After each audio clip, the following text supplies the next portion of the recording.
हरे कृष्णा, राधे राधे। सभी भक्तों को सादर प्रणाम।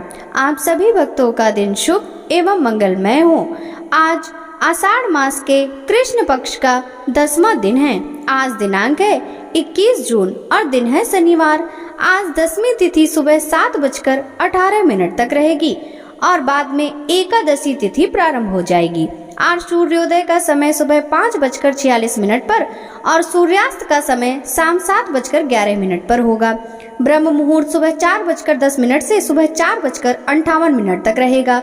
साथ ही भद्रा भी रहेगी जो कि सुबह 7:18 पर समाप्त हो जाएगी और राहु काल का समय सुबह 9 बजे से सुबह 10:30 तक रहेगा। आज कथा का 10वां दिन है और आषाढ़ मास की 10वीं कथा एक ऐसी सीढ़ी है जो हमें और भी अधिक आत्मिक उन्नति की ओर ले जाती है।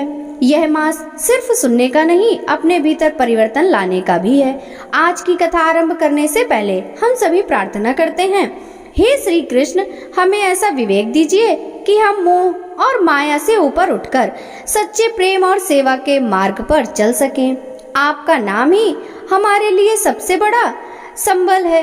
अब सुनिए आज की कथा। ब्रह्मा जी कहते हैं, नाग तीर्थ के नाम से जो प्रसिद्ध क्षेत्र है वह सब अभिष्ट वस्तुओं को देने वाला तथा मंगलमय है। यहाँ भगवान शंकर नागेश्वर नाम से निवास करते हैं। उनके महात्म्य की विस्तृत कथा सुनाता हूँ। प्रतिष्ठानपुर में चंद्रवंशी राजा सूरसेन राज्य करते थे। वे समस्त गुणों के सागर और बुद्धिमान थे। उन्होंने अपनी पत्नी के साथ पुत्र उत्पन्न होने के लिए बड़े बड़े यत्न किए। दीर्घ काल के पश्चात उन्हें एक पुत्र हुआ, किंतु वह भयानक आकार वाला सर्प था। राजा ने उस पुत्र को बहुत छिपा कर रखा। किसी ने इस बात का पता न लगा पाया कि राजा का पुत्र सर्प है।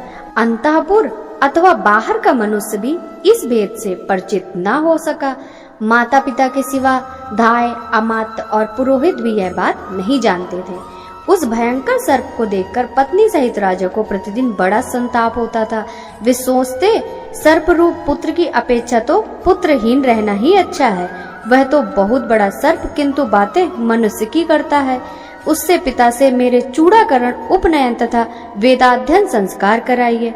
द्विज जब तक वेद का अध्ययन नहीं करता तब तक शूद्र के समान रहता है। पुत्र की यह बात सुनकर सूरसेन बहुत दुखी हुए। उन्होंने किसी ब्राह्मण को बुलाकर उसके संस्कार आदि कराएं। वेदाध्ययन समाप्त करके सर्प ने अपने पिता से कहा, नृपश्रेष्ठ, मेरा विवाह कर दीजिए। मुझे स्त्री प्राप्त करने की इच्छा हो रही है। मेरा विश्वास है कि ऐसे किए बिना आपका कोई कार्य भी सिद्ध नहीं हो सकेगा। पुत्र का यह निश्चय जानकर राजा ने अमात्यों को बुलाया और उसके विवाह के लिए इस प्रकार कहा, मेरा पुत्र युवराज नागेश्वर सब गुणों की खान है। वह बुद्धिमान, सूर, दुर्जय तथा शत्रुओं का संताप देने वाला है। उसका विवाह करना है। मैं बूढ़ा हुआ, अब पुत्र को राज का भार सौंपकर निश्चिंत होना चाहता हूँ। आप लोग मेरे हित साधन में तत्पर होकर उसके विवाह के लिए प्रयत्न करें। राजा की बात सुनकर अमात्यगण हाथ जोड़कर बोले, महाराज, आपके पुत्र सब गुणों में श्रेष्ठ हैं और आप भी सर्वत्र विख्यात हैं। फिर आपके पुत्र का विवाह करने के लिए क्या मंत्रणा करनी है और किस बात की चिंता? अमात्यों के ये कहने पर नृपश्रेष्ठ सूरसेन कुछ गंभीर हो गए। वे उन अमात्यों को यह बताना नहीं चाहते थे कि मेरा बेटा सर्प है। वे इस बात से अपरिचित ही रहे। राजा ने फिर कहा, कौन कन्या गुणों में सबसे अधिक है तथा कौन राजा ऊंचे कुल में उत्पन्न श्रीमान और उत्तम गुण के आश्रय हैं? राजा का यह कथन सुनकर अमात्यों में से एक परम बुद्धिमान पुरुष जो महाराज के संकेत को समझने वाले थे, उनका विचार जानकर बोले, महाराज, शूर देश में विजय नाम के एक राजा हैं। उनके पास घोड़े, हाथी और रत्नों की गिनती नहीं है। महाराज, विजय के 8 पुत्र हैं जो बड़े धनुर्धर हैं। उनकी बहन भोगवती साक्षात लक्ष्मी के समान है। राजन, वह आपके पुत्र के लिए सुयोग पत्नी होगी। बूढ़े अमात्य की बात सुनकर राजा ने उत्तर दिया, राजा विजय की वह कन्या मेरे पुत्र के लिए कैसे प्राप्त हो सकती है, बताओ। बूढ़े अमात्य ने कहा, महाराज, आपके मन में जो बात है मैं उसे समझ गया। अब आप मुझे कार्य सिद्धि के लिए जाने की आज्ञा दें। महाराज सूरसेन ने भूषण, वस्त्र तथा मधुर वाणी से बूढ़े मंत्री का सत्कार करके उन्हें बहुत बड़ी सेना के साथ भेजा। वे पूर्व देश में जाकर महाराज विजय से मिले और नाना प्रकार के वचनों तथा नीति जनित उपायों से राजा को संतुष्ट किया। मंत्री ने राजकुमारी भोगवती और युवराज नाग का विवाह तय कर दिया। राजा विजय ने कन्या देना स्वीकार कर लिया। बूढ़े मंत्री लौट आए और सूरसेन से उन्होंने विवाह निश्चित होने का सब वृतांत सुनाया। तदंतर बहुत समय व्यतीत हो जाने पर वृद्ध मंत्री अन्य सब साथियों को लेकर सहसा राजा विजय के वहां पहुंचे और इस प्रकार बोले, राजन, महाराज सूरसेन के राजकुमार नाग बड़े ही बुद्धिमान और गुणों के समुद्र हैं। वे स्वयं यहाँ नहीं आना चाहते। क्षत्रियों के लिए विवाह अनेक प्रकार से होते हैं, अतः यह विवाह शास्त्रों के द्वारा ही किया जाए। वृद्ध मंत्री की बात सुनकर राजा विनय उसे सत्य ही माना और भोगवती का विवाह शस्त्र के साथ ही शास्त्र विधि से कर दिया। विवाह के पश्चात महाराज ने बड़े हर्ष के साथ बहुत सी गौएं, सुवर्ण और अश्वादी सामग्री दहेज में देकर कन्या को विदा किया। साथ ही अपने अमात्यों को भी भेजा। बूढ़े मंत्री आदि सचिवों ने प्रतिष्ठान पे आकर महाराज सूरसेन को उनकी पुत्र वधू समर्पित कर दी। राजा विजय ने जो विनय पूर्वक वचन कहे थे उनको भी सुनाया और उनकी दी हुई दहेज की सामग्री, विचित्र आभूषण, दासियां तथा वस्त्र आदि निवेदन किए। इन सब कार्यों का संपादन करके वे लोग कृतकृत्य हो गए। राजकुमारी भोगवती के साथ जो विजय अमात्य पधारे थे उनका महाराज सूरसेन ने बड़े सम्मान के साथ स्वागत किया, जिसे सुनकर राजा विजय को प्रसन्नता हुई। ऐसा बर्ताव करके सबको विदा किया। राजा विजय की कन्या रूपवती थी। वह सुंदरी सदा अपने सास ससुर की सेवा में संलग्न रहती। भोगवती का पति अत्यंत भीषण महानाग रत्नों से सुशोभित एकांत गृह में सुगंधित पुष्पों से बिछी हुई सुखद सैया पर आराम करता था। उसने अपने माता पिता से बार बार कहा, मेरी पत्नी राजकुमारी मेरे समीप क्यों नहीं आती? पुत्र की यह बात सुनकर उसकी माता धाय ने कहा, तुम भोगवती से जाकर कहो तुम्हारा पति एक सर्प है, देखो उस पर क्या कहती है। बहुत अच्छा कहकर धाय भोगवती के पास गई और एकांत में विनीत भाव से बोली, कल्याणी, मैं तुम्हारे पति को जानती हूँ, वे देवता हैं, किंतु यह बात किसी पर प्रकट न करना, वे मनुष्य नहीं सर्प रूप में हैं। धाय की बात सुनकर भोगवती ने कहा, मनुष्य कन्या को समानता मनुष्य ही पति मिलता है। यदि देव जाति का पुरुष पति रूप में प्राप्त हो तो क्या ही कहना, वह तो बड़े पुण्य से मिलता है। धाय ने भोगवती की बात सर्प से कही, उसकी माता से और महाराज सूरसेन से भी कही। भोगवती ने भी धाय को बुलाकर कहा, तुम्हारा कल्याण हो, मुझे मेरे स्वामी का दर्शन तो कराओ। तब धाय ने उसे ले जाकर अत्यंत भयानक सर्प का दर्शन कराया। वह सुगंधित फूलों से आच्छादित पलंग पर विराजमान था। एकांत गृह में रत्नों से विभूषित भयानक सर्प के आकार में बैठे हुए अपने स्वामी को देखकर भोगवती ने हाथ जोड़कर कहा, मैं धन और अनुग्रहित हूँ, जिसके पति देवता हैं, पति ही स्त्री की गति है। यह सुनकर नाग को बड़ी प्रसन्नता हुई। उसने हंसकर कहा, सुंदरी, मैं तुम्हारी भक्ति से संतुष्ट हूँ, बोलो तुम्हें क्या अभिष्ट वरदान दूं? तुम्हारे अनुग्रह से मेरी संपूर्ण स्मरण शक्ति जाग उठी है। मुझे पिनाकधारी देवादिदेव भगवान शंकर ने शाप दिया है। शेष नाग का पुत्र महाबलवान नाग जो शंकर के हाथ का कंकड़ बना रहता है, मैं तुम्हारा पति हूँ और तुम्हें भी पूर्व जन्म की मेरी पत्नी भोगवती हो। एक दिन भगवान शंकर एकांत में पार्वती जी के साथ बैठे थे। वहाँ पार्वती जी ने एक बात कही, जिसे सुनकर भगवान शिव ठहठहाकर हंस पड़े। उस समय मुझे भी हंसी आ गई। इससे कुपित होकर भगवान ने मुझे शाप दिया, तुम मनुष्य योनि में सर्प रूप से जन्म लेकर ज्ञानी होगा। कल्याणी, यह शाप सुनकर तुमने और मैंने भी भगवान को प्रसन्न करने की चेष्टा की।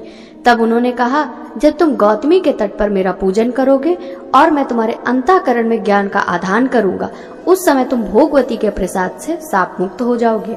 इसलिए मुझ पर यह संकट आया है। तुम मुझे गौतमी के तट पर ले चलो और मेरे साथ ही भगवान की पूजा करो। इससे मेरा शाप छूट जाएगा। हम दोनों पुनः भगवान शिव का सानिध्य प्राप्त करेंगे। कष्ट में पड़े हुए समस्त प्राणियों के लिए सदा भगवान ही परम गति हैं। पति की यह बात सुनकर भोगवती उन्हें साथ ले गौतमी तट पर गई और वहां गौतमी में स्नान करके उसने शिव का पूजन किया। इससे प्रसन्न होकर भगवान ने उस सर्प को दिव्य रूप प्रदान किया। तब वह अपने माता पिता से पूछकर शिवलोक में जाने को उद्धत हुआ।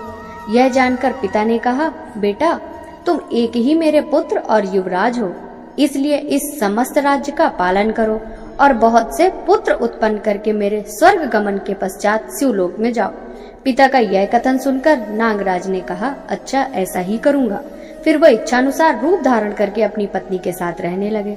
पिता, माता और पुत्रों के साथ उन्होंने एक विशाल राज्य का उपभोग किया और जब पिता स्वर्ग लोक में चले गए तब अपने पुत्रों को राज्य पर बिठाकर वे पत्नी और अमात्य आदि के साथ शिवपुर में गए। तब से वह तीर्थ नाग तीर्थ के नाम से विख्यात हुआ। वहाँ भोगवती के द्वारा स्थापित भगवान नागेश्वर विवास करते हैं। उस तीर्थ में किया हुआ स्नान और दान सब तीर्थों का फल देने वाला है। ब्रह्मा जी कहते हैं, गौतमी के तट पर मात्र तीर्थ के नाम से विख्यात जो उत्तम तीर्थ है, वह मनुष्यों को सब प्रकार की सिद्धि देने वाला है। जीव उसके स्मरण करने मात्र से समस्त मानसिक चिंताओं से मुक्त हो जाता है। पूर्व काल में देवताओं और असुरों के बीच बड़ा भयंकर संग्राम छिड़ा था। उस समय देवता लोग दानवों को परास्त न कर सके। तब मैं सब देवताओं के साथ सूलपाड़ी भगवान शंकर के पास गया और हाथ जोड़कर नाना प्रकार के वाक्यों द्वारा उनका स्तवन करने लगा। महेश, जिस समय संपूर्ण देवताओं और असुरों ने एक दूसरे से सलाह कर समुद्र का मंथन किया और उसमें एक कालकूट विष निकला, उसे खा लेने में आपके सिवा दूसरा कोई समर्थ नहीं हो सकता। जिसके सामने दूसरे देवता मस्तक झुकाते हैं तथा जो केवल फूलों की मार से तीनों लोगों को अपने अधीन करने में समर्थ है, वही कामदेव जब आप पर आक्रमण करने चला तब स्वयं ही नष्ट हो गया। अतः आपसे बढ़कर शक्तिशाली दूसरा कौन है? यह स्तुति सुनकर भगवान शंकर प्रसन्न हो गए और बोले, देवताओं बतलाओ क्या चाहते हो, मैं अभिष्ट वरदान दूंगा। देवता बोले, वृषभध्वज, हम पर दानवों की ओर से बड़ा भारी भय उपस्थित हुआ है। आप वहां चलकर शत्रुओं का संहार और देवताओं की रक्षा करें। प्रभु, हम आपसे सनात हैं। देवताओं के लिए इतना कहते ही भगवान शंकर उस स्थान पर आ गए जहां दैत्य युद्ध के लिए खड़े थे। वहां दैत्यों का शंकर जी के साथ घमासान युद्ध छिड़ गया। दैत्य इधर उधर भागने लगे। युद्ध करते समय शंकर जी के ललाट से पसीने की बूंदें गिरने लगी। वे बूंदें जहां जहां गिरी वहां शिव के आकार की ही माताएं प्रकट हो गईं। वे भगवान महेश्वर से बोली, आप आज्ञा दें तो हम सब असुरों को खा जाएं। तब देवताओं से घिरे हुए भगवान ने कहा, शत्रु जहां जहां जाए सर्वत्र उनका पीछा करो। इस समय वो मेरे डर से रसातल में जा पहुँचे हैं। तुम भी रसातल तक उनके पीछे पीछे जाओ। यह आज्ञा पाकर सब माताएं पृथ्वी छेद कर रसातल में गईं और अत्यंत भयंकर दैत्यों तथा दानों का संहार करके उसी मार्ग से देवताओं के पास लौट आई। माताओं के जाने से लौटने तक देवता गौतमी के तट पर खड़े रहे।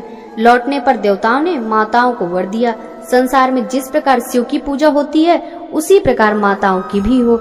यो कहकर देवता अंतर ध्यान हो गए और माताएं वहीं रह गई। जहाँ जहाँ वह देवियां स्थित हैं, वह सब स्थान मात्र तीर्थ माना जाता है। वे सभी तीर्थ देवताओं के लिए भी सेव्य हैं। फिर मनुष्य आदि के लिए तो बात ही क्या।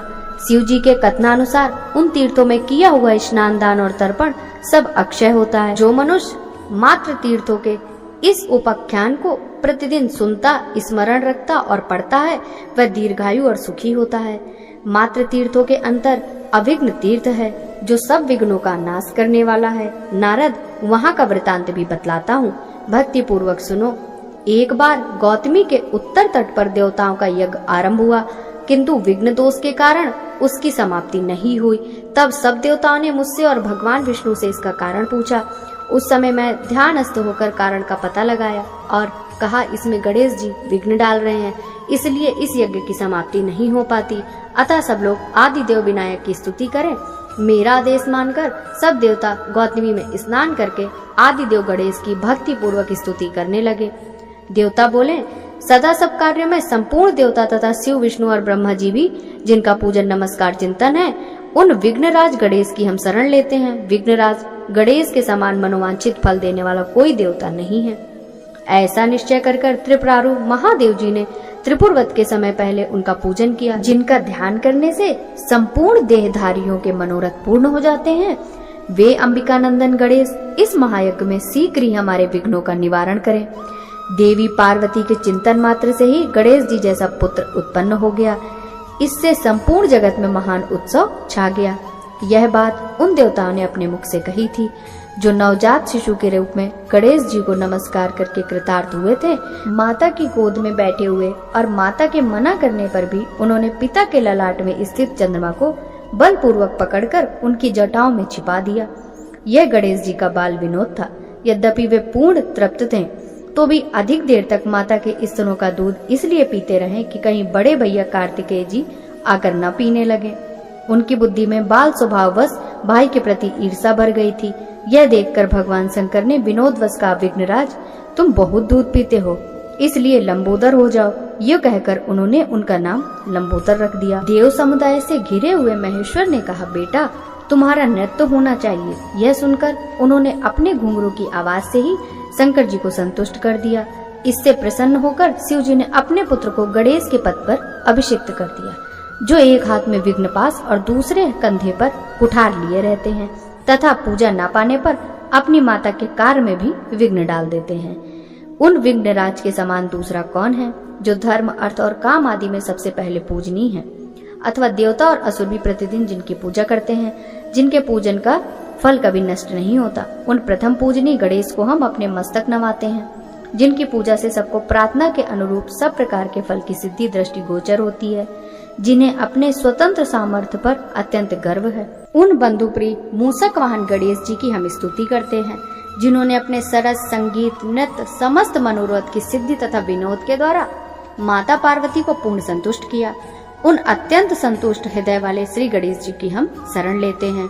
इस प्रकार देवताओं के स्तवन करने पर गणेश जी ने उन्हें कहा, देवताओं, अब तुम्हारे यज्ञ में विघ्न नहीं पड़ेगा। जब देव यज्ञ निर्विघ्न पूरा हो गया, तब गणेश जी ने उन देवताओं से कहा, जो लोग इस स्तोत्र से भक्ति पूर्वक मेरी स्तुति करेंगे, उन्हें कभी दरिद्रता और दुख का सामना नहीं करना पड़ेगा।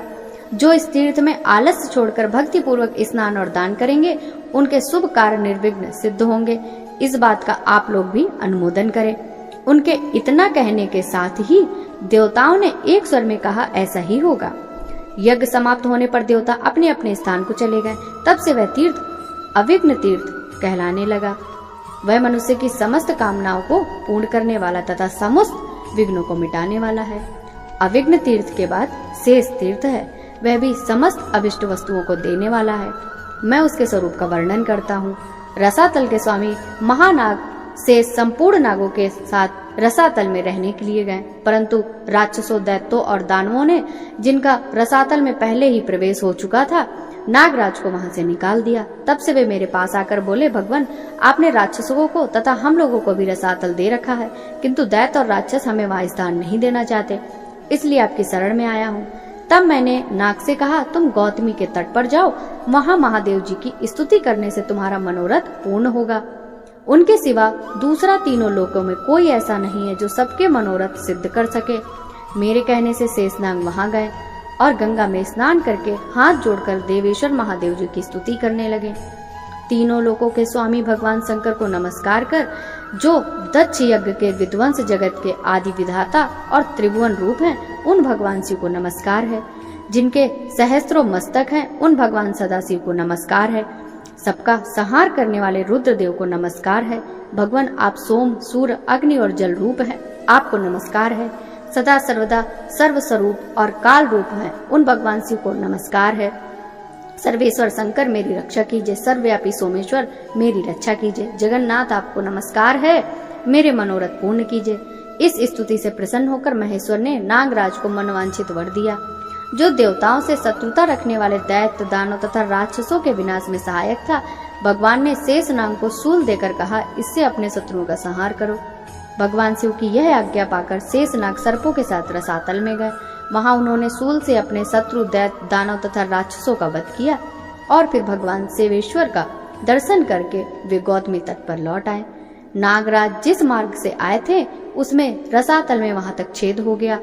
उस बिल से गौतमी गंगा का अत्यंत पुण्यदायक जल पाताल गंगा में जा मिला। इस प्रकार उन दोनों का संगम हुआ। भगवान शिवेश्वर के सामने एक विशाल कुंड शेषनाग में उसमें हवन किया। उस कुंड में सदा अग्निदेव स्थित रहते हैं। उसमें गंगा के जल का संगम होने से जल गर्म हो गया। महायशस्वी शेषनाग महादेव जी की आराधना करके पुनः अपने अभिष्ट स्थान रसातल में चले गए। तब से वह तीर्थ नाग तीर्थ और शेष तीर्थ के नाम से प्रसिद्ध हुआ। वह संपूर्ण अभिष्ट वस्तुओं को देने वाला, पवित्र तथा रोग और दरिद्रता का नाशक है। उससे आयु तथा लक्ष्मी की भी प्राप्ति होती है। वह पवित्र तीर्थ स्नान और दान से मोक्ष देने वाला है। जो मनुष्य इस प्रसंग का भक्ति पूर्वक श्रवण पाठ अथवा मनन करता है, उसकी सब कामनाएं पूर्ण होती हैं। जहाँ शेषवर तीर्थ और जहाँ शक्ति प्रदान करने वाले भगवान हैं, वहाँ गौतमी के दोनों तटों पर 2100 तीर्थ हैं, जो सब प्रकार की संपत्ति देने वाले हैं। ब्रह्मा जी कहते हैं, गोदावरी के उत्तर तट पर अश्वत्थ तीर्थ, पिप्पल तीर्थ और शनेश्वर तीर्थ हैं। उनका फल सुनो। प्रेम से बोलिए श्री हरि विष्णु भगवान की जय। प्रिय श्रोताओं, आषाढ़ मास की कथा में आज बस इतना ही। अब सुनिए कल से आगे की पौराणिक कथा। भीष्म जी ने पूछा, ब्रह्मन, लोक विधाता भगवान ब्रह्मा जी ने किस समय यज्ञ संबंधी सामग्रियां एकत्रित करके उनसे यज्ञ करना आरंभ किया, वह यज्ञ जैसा और जिस प्रकार हुआ था वह सब मुझे बताइए। पुलत्स्य जी ने कहा, राजन, यह तो मैं पहले ही बता चुका हूँ कि जब स्वयंभू मनु भूलोक के राज सिंहासन पर प्रतिष्ठित हुए, उस समय ब्रह्मा जी ने समस्त प्रजापतियों को उत्पन्न करके कहा, तुम लोग सृष्टि करो, और स्वयं वे पुष्कर में जा यज्ञ सामग्री एकत्रित करके अग्निशाला में स्थित हो यज्ञ करने लगे। ब्रह्मा जी समस्त देवताओं, गंधर्वों और अप्सराओं को भी वहां ले गए थे। ब्रह्मा, उद्धाता, होता और अध्वर्यु, ये चार प्रधान रूप से यज्ञ के निर्वाहक होते हैं। इनमें से प्रत्येक के साथ अन्य 3 व्यक्ति परिवार रूप में रहते हैं, जिन्हें ये स्वयं ही निर्वाचित करते हैं। ब्रह्मा, ब्राह्मणान छंसी, पोता तथा आग्रीद, इन 4 व्यक्तियों का एक समुदाय होता है। इन सबको ब्रह्मा का परिवार कहते हैं। ये चारों व्यक्ति तर्क शास्त्र तथा वेद विद्या में प्रवीण होते हैं। उद्दाता, प्रत्युधाता, प्रतिहर्ता और सुब्रह्म्य, इन 4 व्यक्तियों का दूसरा समुदाय उद्धाता का परिवार कहलाता है। होता, मैत्रा, वरुड़ी, अच्छा वाक और ग्रावस्तु, इन 4 व्यक्तियों का तीसरा समुदाय उद्धाता का परिवार होता है। अध्वर्यु, प्रतिप्रस्थाता, नेष्टा और उन्नेता, इन चारों का चौथा समुदाय अध्वर्यु का परिवार माना गया है। संत अनुनंदन, वेद के प्रधान विद्वानों ने ये 16 ऋत्विज बताए हैं। स्वयंभू ब्रह्मा जी ने 366 यज्ञों की सृष्टि की। उन सब में इतने ही ब्राह्मण ऋत्विज बतलाए गए हैं। कोई ऊपर बताए हुए ऋत्विजों के अतिरिक्त 110 और 10 चम साधुवर्यों का निर्वाचन चाहते हैं। ब्रह्मा जी के यज्ञ में देवर्षि नारद को ब्रह्मा बनाया गया। गौतम ब्राह्मणा छंसी हुए। देवरात को पोता और देवलकों को आगिरीद के पद पर प्रतिष्ठित किया गया। अंगीरा का उद्धाता के रूप में वर्ण हुआ। पुलह प्रस्तोता बनाए गए। नारायण ऋषि प्रतिहर्ता हुए और अत्रि सुब्रह्म्य कहलाए। उस यज्ञ में भृगु होता, वशिष्ठ, मैत्रा, वरुड़ी, क्रतु, अच्छा वाक तथा च्यवन ग्रावस्तुत बनाए गए। मैं पुलत्स्य अध्वर्यु था और शिबी प्रतिष्ठाता, बृहस्पति नेष्टा, सांसपायन उन्नेता और अपने पुत्र पौत्रों के साथ धर्म सदस्य थे। भरद्वाज, समीक, पुरुकुत्स, युगंधर, इड़क, तांडिक, कोड, कुतप, गार्म और वेदशिरा, ये 10 चम साधुवर्यु बनाए गए। कण्व आदि अन्य महर्षि तथा मार्कंडेय और अगस्त मुनि अपने पुत्र, पौत्र, शिष्य तथा बांधवों के साथ उपस्थित होकर रात दिन आलस्य छोड़कर उस यज्ञ में आवश्यक कार्य किया करते थे। मनवंतर व्यतीत होने पर उस यज्ञ का यज्ञांत स्नान हुआ। उस समय ब्रह्मा को पूर्व दिशा, होता को दक्षिण दिशा, अध्वर्यु को पश्चिम दिशा और उद्दाता को उत्तर दिशा दक्षिण दिशा के रूप में दी गई। ब्रह्मा जी ने समूची त्रिलोकी ऋत्विजों को दक्षिणा के रूप में दे दी। बुद्धिमान पुरुषों को यज्ञ की सिद्धि के लिए 100 दूध देने वाली गवें दान करनी चाहिए। उनमें से यज्ञ का निर्वाह करने वाले प्रथम समुदाय के ऋत्विजों को 48, द्वितीय समुदाय वाले को 24, तृतीय समुदाय को 16 और चतुर्थ समुदाय को 12 गवें देनी उचित है। इस प्रकार आग्रीद आदि को दक्षिणा देनी चाहिए। इसी संख्या में गांव, दास दासी तथा भेड़ बकरियां भी देनी चाहिए। यज्ञांत स्नान के बाद ब्राह्मणों को सटरस भोजन देना चाहिए। स्वयंभू मनु का कथन है कि यजमान यज्ञ के अंत में अपना सर्वस्व दान कर दे। अध्वर्यु और सदस्यों को अपनी इच्छा के अनुसार जितना हो सके दान देना चाहिए। तदंतर देवादिदेव ब्रह्मा जी ने भगवान श्री विष्णु के साथ यज्ञांत स्नान के पश्चात सब देवताओं को वरदान दिए। उन्होंने इंद्र को, देवताओं का, सूर्य को, ग्रहों सहित समस्त ज्योतिर्मंडल का, चंद्रमा को नक्षत्रों का, वरुण को रसों का, दक्ष को प्रजापतियों का, समुद्र को नदियों का, धनाक्ष कुबेर को यक्ष और राक्षसों का, पिनाकधारी महादेव जी को संपूर्ण भूतगणों का, मनु को मनुष्यों का, गरुण को पक्षियों का तथा वशिष्ठ को ऋषियों का स्वामी बनाया। इस प्रकार अनेकों वरदान देकर देवादिदेव ब्रह्मा जी ने भगवान विष्णु और शंकर से आदर पूर्वक कहा, आप दोनों पृथ्वी के समस्त तीर्थों में परम पूजनीय होंगे।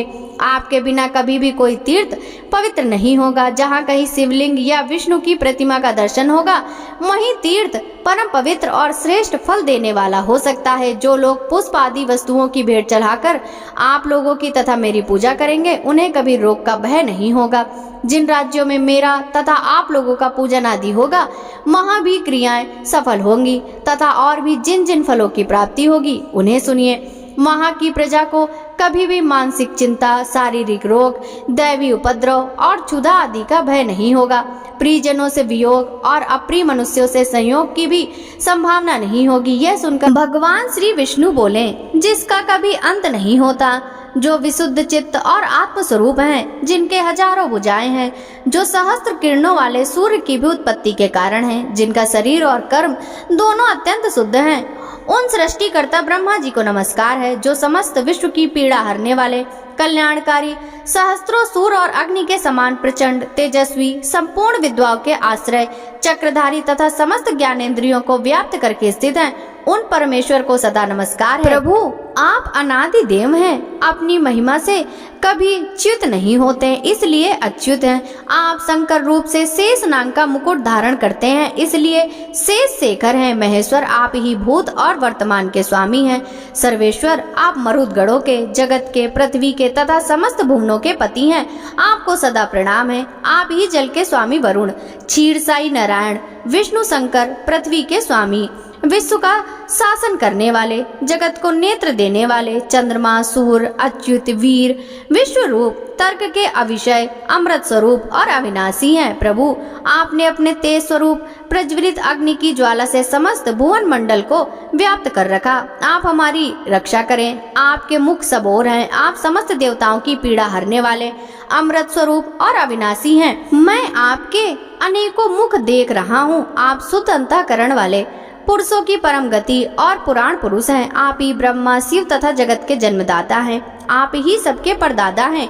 आपको नमस्कार है। आदिदेव, संसार चक्र में अनेकों बार चक्कर लगाने के बाद उत्तम मार्ग के अवलंबन और विज्ञान के द्वारा जिन्होंने अपने शरीर को विशुद्ध बना लिया, उन्हीं को कभी आपकी उपासना का सौभाग्य प्राप्त होता है। देववर, मैं आपको प्रणाम करता हूँ। भगवान, जो आपको प्रकृति से परे अद्वितीय ब्रह्म स्वरूप समझता है, वही सर्वज्ञों में श्रेष्ठ है। गुणमय पदार्थों में आप विराट रूप से पहचाने जा सकते हैं तथा अंतःकरण में आपका सूक्ष्म रूप से बोध होता है। भगवान, आप जिह्वा, हाथ, पैर आदि इंद्रियों से रहित होने पर भी पद्म धारण करते हैं। गति और कर्म से रहित होने पर भी संसारी हैं। देव, इंद्रियों से शून्य होने पर भी आप सृष्टि कैसे करते हैं? भगवान, विशुद्ध भाव वाले याज्ञिक पुरुष संसार बंधन का उच्छेद करने वाले यज्ञों द्वारा आपका यजन करते हैं, परंतु उन्हें स्थूल साधन से सूक्ष्म परात्पर रूप का ज्ञान नहीं होता, अतः उनकी दृष्टि में आपका यह चतुर्मुख रूप ही रह जाता है।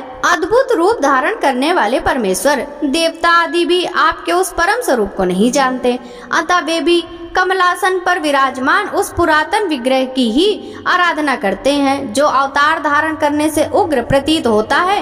आप विश्व की रचना करने वाले प्रजापतियों के भी उत्पत्ति स्थान हैं। विशुद्ध भाव वाले योगी जन भी आपके तत्व को पूर्ण रूप से नहीं जानते। आप तपस्या से विशुद्ध आदि पुरुष हैं। पुराण में यह बात बारंबार कही गई है कि कमलासन ब्रह्मा जी ही सबके पिता हैं, उन्हीं से सबकी उत्पत्ति हुई। इसी के रूप में आपका चिंतन भी किया जाता है। आपके उसी स्वरूप को मूढ़ मनुष्य अपनी बुद्धि लगाकर जानना चाहते हैं। वास्तव में उनके भीतर बुद्धि है ही नहीं। अनेकों जन्म की साधना से वेद का ज्ञान, विवेकशील बुद्धि अथवा प्रकाश प्राप्त होता है। जो उस ज्ञान की प्राप्ति का लोभी है, वह फिर मनुष्य योनि में नहीं जन्म लेता, वह तो देवता और गंधर्वों का स्वामी अथवा कल्याण स्वरूप हो जाता है।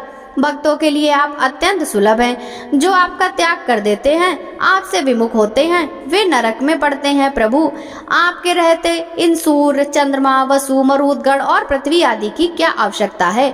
आपने ही अपने स्वरूप भूत तत्वों से इन सब का रूप धारण किया है। आपके आत्मा का ही प्रभाव सर्वत्र विस्तृत है।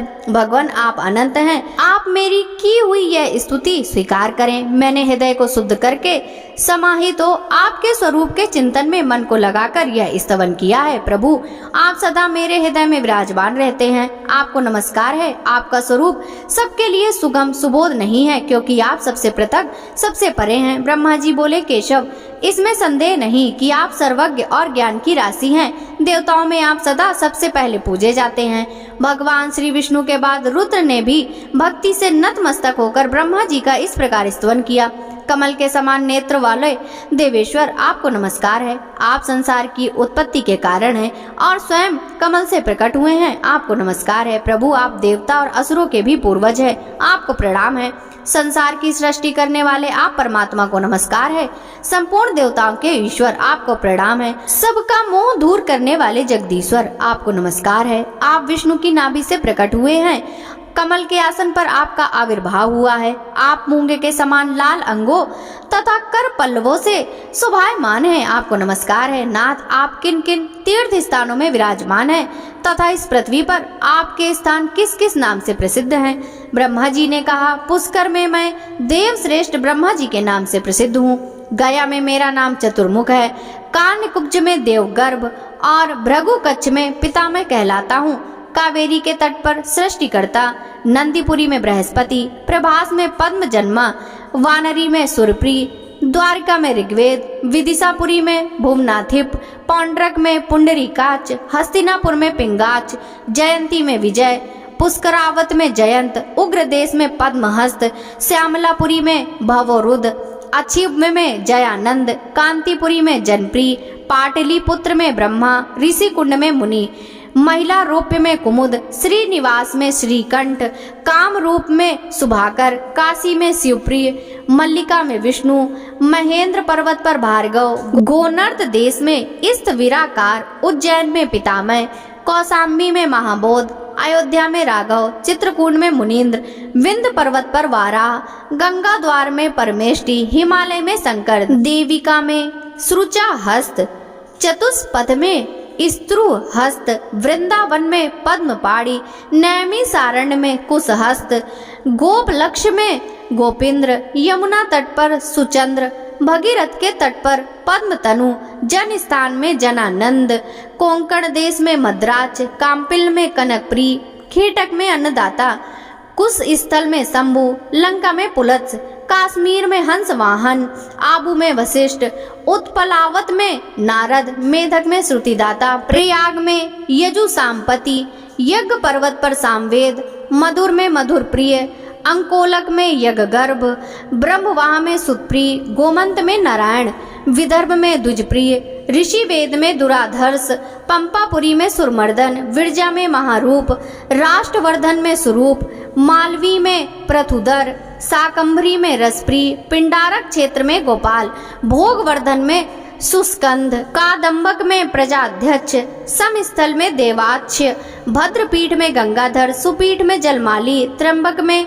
त्रिपुराधीश, श्री पर्वत पर त्रिलोचन, पद्मपुर में महादेव, कलाप में वैधस, श्रृंगवेरपुर में सौरी, नैमिसारण में चक्रपाणि, दंडपुरी में विरूपाक्ष, धूत पातक में गौतम, माल्यवान पर्वत पर हंसनाथ, वालिक में द्विजेंद्र, इंद्रपुरी में देवनाथ, धूता साड़ी में धुरंधर, लंबा में हंसवा, चंडा में गरुण प्रिय, महोदय में महायज्ञ, युपकेतन में सुयज्ञ, पद्म वन में सिद्धेश्वर, विभा में पद्म बोधन, देव दारुण वन में लिंग, उदक पथ में उमापति, मात्र स्थान में विनायक, अलकापुरी में धनाधिप, त्रिकूट में गोनर्द, पाताल में वासुकी, केदार क्षेत्र में पद्माध्यक्ष, कुसमांड में सुरत प्रिय, भूतवापी में सुभांग, सावली में भसक, अक्षर में पापहा, अंबिका में सुदर्शन, वर्धा में महावीर, कांतार में दुर्गनाशन, पणार्ध में अनंत, प्रकाशा में दिवाकर, विरजा में पद्मनाभ, वृक स्थल में सुव्रत, वठक में मार्कंड, रोड़ी में नागकेतन, पद्मावती में पद्माग्रह तथा गगन में पद्मकेतन नाम से मैं प्रसिद्ध हूँ। त्रिपुरांतक यह 108 स्थान मैंने तुम्हें बताए हैं। इन स्थानों में तीनों संध्याओं के समय में उपस्थित रहता हूँ। जो भक्तिमान पुरुष इन स्थानों में से एक का भी दर्शन कर लेता है वह परलोक में निर्मल स्थान पाकर अनंत वर्षों तक आनंद का अनुभव करता है। उसके मन, वाणी और शरीर के सभी पाप नष्ट हो जाते हैं, इसमें तनिक भी अन्यथा विचार करने की आवश्यकता नहीं है। और जो इन सभी तीर्थों की यात्रा करके मेरा दर्शन करता है वह मोक्ष का अधिकारी होकर मेरे लोक में निवास करता है। जो पुष्प, नैवेद्य एवं धूप चढ़ाता और ब्राह्मणों को भोजन आदि से तृप्त करता है, साथ ही जो स्थिरता पूर्वक ध्यान लगाता है वह शीघ्र ही परमेश्वर को प्राप्त कर लेता है। उसे पुण्य का श्रेष्ठ फल तथा अंत में मोक्ष प्राप्त होता है। जो इन तीर्थों की यात्रा करता या कराता है अथवा जो इस प्रसंग को सुनता है वह भी समस्त पापों से छुटकारा पा जाता है। शंकर, इस विषय में अधिक क्या कहा जाए। इन तीर्थों की यात्रा करने से आप प्राय वस्तु की प्राप्ति होती है और सारा पाप नष्ट हो जाता है। जिन्होंने पुष्कर तीर्थ में अपनी पत्नी के दिए हुए पुष्कर के जल से संध्या करके गायत्री का जप किया है, उन्होंने मानो संपूर्ण वेदों का अध्ययन कर लिया। पुष्कर तीर्थ के पवित्र जल को झाड़ी अथवा मिट्टी के करवे में ले जाकर सायंकाल में एकाग्र मन से प्राणायाम पूर्वक संध्योपासन करना चाहिए। शंकर, इस प्रकार संध्या करने का जो फल है उसका अब श्रवण करो। उस पुरुष को एक ही दिन की संध्या से 12 वर्षों तक संध्यापासन करने का फल मिल जाता है। पुष्कर में स्नान करने पर अश्वमेध यज्ञ का फल होता है। दान करने से उसके 10 गुने और उपवास करने से अनंत गुने फल की प्राप्ति होती है। यह बात मैंने स्वयं भली भांति सोच विचार कर कही है। तीर्थ से अपने डेरे पर आकर शास्त्रीय विधि के अनुसार पिंडदान पूर्वक पितरों का श्राद्ध करना चाहिए। ऐसा करने से उसके पितर ब्रह्मा के 1 दिन तक तृप्त रहते हैं। शिव जी, अपने डेरे में आकर पिंडदान करने वालों को तीर्थ की अपेक्षा 8 गुना अधिक पुण्य होता है, क्योंकि वहाँ द्विजातियों द्वारा दिए जाते हुए पिंडदान पर नीच पुरुष की दृष्टि नहीं पड़ती। एकांत और सुरक्षित गृह में ही पितरों के श्राद्ध का विधान है, क्योंकि बाहर नीच पुरुषों की दृष्टि से दूषित हो जाने पर यह पितरों तक नहीं पहुंचता। आत्म कल्याण की इच्छा रखने वाले पुरुष को गुप्त रूप से ही पिंडदान करना चाहिए। यदि श्राद्ध में दिया जाने वाला पका अन्न साधारण मनुष्य देख लेते हैं तो उससे कभी पितरों की तृप्ति नहीं होती। मनु जी का कथन है कि तीर्थों में भी श्राद्ध के लिए ब्राह्मण की परीक्षा नहीं करनी चाहिए। जो भी अन्न की इच्छा से अपने पास आ जाए उसे भोजन करा देना चाहिए। श्राद्ध के योग समय हो या ना हो, तीर्थ में पहुँचते ही मनुष्य को सर्वदा स्नान, तर्पण और श्राद्ध करना चाहिए। पिंडदान करना तो बहुत ही उत्तम है, वह पितरों को अधिक प्रिय है। जब अपने वंश का कोई व्यक्ति तीर्थ में जाता है तब पितर बड़ी आशा से उसकी ओर देखते हैं, उससे जल पाने की अभिलाषा रखते हैं। अतः इस कार्य में विलंब नहीं करना चाहिए, और यदि दूसरा कोई इस कार्य को करना चाहता हो तो उसमें विघ्न नहीं डालना चाहिए। सत्ययुग में पुरुष का, त्रेता में नैमिषारण्य का, द्वापर में कुरुक्षेत्र तथा कलयुग में गंगा जी का आश्रय लेना चाहिए। अन्यत्र का किया हुआ पाप तीर्थ में जाने पर कम हो जाता है, किंतु तीर्थ का किया हुआ पाप अन्यत्र कहीं नहीं छूटता। जो सवेरे और शाम को हाथ जोड़कर पुष्कर तीर्थ का स्मरण करता है उसे समस्त तीर्थों में आचमन करने का फल प्राप्त हो जाता है। जो पुष्कर में इंद्रिय संयम पूर्वक रहकर प्रातः काल और संध्या के समय आचमन करता है उसे संपूर्ण यज्ञों का फल प्राप्त होता है तथा वह ब्रह्मलोक को जाता है। जो 12 वर्ष 12 दिन 1 मास अथवा 1 पक्ष भर पुष्कर में निवास करता है वह परम गति को प्राप्त करता है। इस पृथ्वी पर करोड़ों तीर्थ हैं, वे सब तीनों संध्याओं के समय पुष्कर में उपस्थित रहते हैं। पिछले हजारों जन्मों के तथा जन्म से लेकर मृत्यु पर्यंत वर्तमान जीवन के जितने भी पाप हैं उन सबको पुष्कर में एक बार स्नान करके मनुष्य भस्म कर डालता है। प्रेम से बोलिए पुष्कर तीर्थ की जय। भक्तों, ये थी आज की कथाएं। पसंद आई हो तो वीडियो को लाइक करके चैनल को सब्सक्राइब जरूर कीजिएगा। आपसे मिलते हैं अगले अध्याय की कथाओं के साथ। तब तक सभी भक्तों को हरे कृष्णा, राधे राधे।